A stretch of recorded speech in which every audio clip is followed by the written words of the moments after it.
Well, the pond is now finished.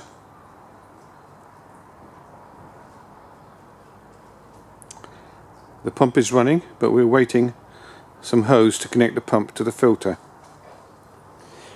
The build of this pond has really been helped by a few suppliers that have been very generous with their help. And I'll start off with, try and make them alphabetical order. Arcadia, they provide the 2 T5 lamps and the starter. These are excellent UV lamps that provide a good spread of UV to a good distance, and they're about 30 centimeters off the ground. Then we have had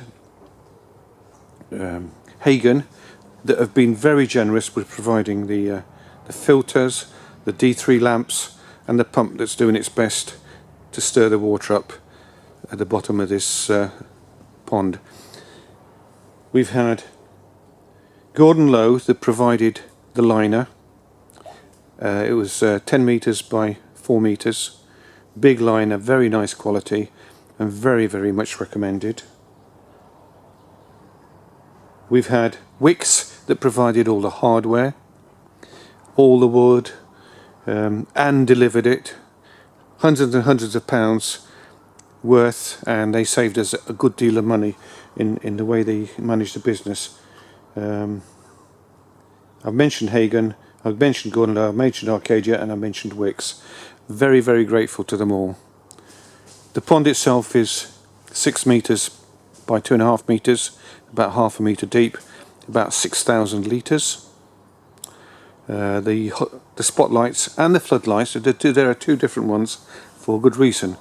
The big animals, and we've got a couple of huge animals, 2.5 kilograms, big girls, yellow belly sliders that need to be covered in heat, and the smaller 160 watt spotlights, UV mercury vapor lights, will just cover a small spot on a shell.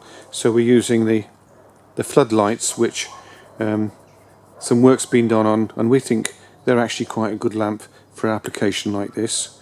So the big floodlights for the big turtles, and the spotlights, and you can see the blue UV spot there, will be excellent for the smaller animals that just need a smaller spot of heat. It'll be interesting to see with time which animals prefer which source of light.